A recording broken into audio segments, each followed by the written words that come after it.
नमस्कार, स्वागत है आप सभी का फ्रंटलाइन 24 में। मैं हूं आपके साथ साहिबा सिंह। बिहार में इस साल के अंत में बिहार विधानसभा चुनाव होना है और इसको लेकर तमाम दल, तमाम पार्टियां अपनी अपनी तैयारियां कर रही हैं, अपनी अपनी ओर से कमर कस रही है। आज हम बात करने जा रहे हैं मधुबनी विधानसभा क्षेत्र की कि वहां क्या स्थिति है, किसका पलड़ा भारी नजर आ रहा है, एनडीए का या महागठबंधन का। देखिए इस पूरी रिपोर्ट में। क्यों लोग कहते हैं कि आगामी विधानसभा चुनाव में महागठबंधन का मधुबनी में खाता भी नहीं खुलेगा? क्या है इसकी वजह?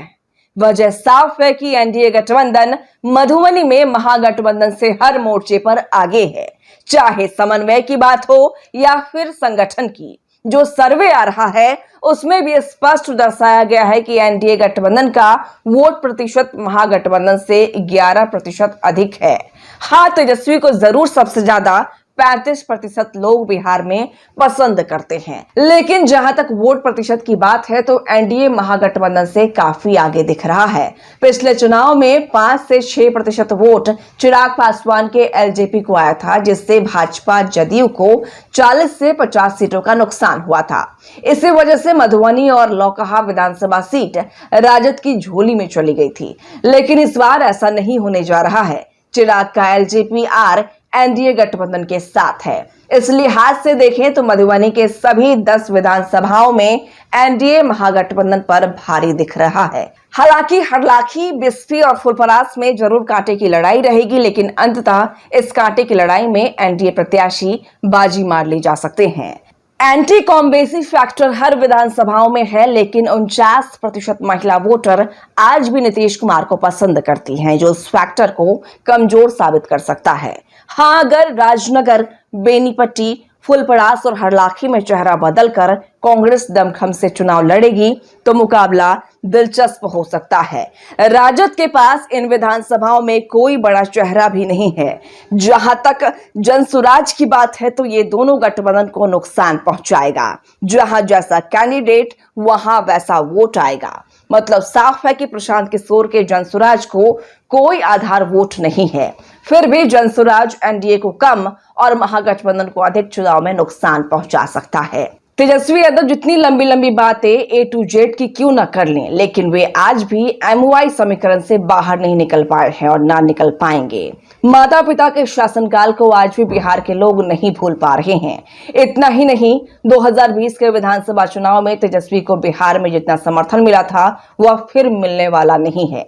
इसका एक नहीं कई कारण है। आज भी मास अति पिछड़ा समाज अपना नेता मुख्यमंत्री नीतीश कुमार को ही मान रहे हैं, खासकर कोयरी, कुर्मी। गठबंधन में कांग्रेस और माले के अलावा किसी दल में कोई दम नहीं है।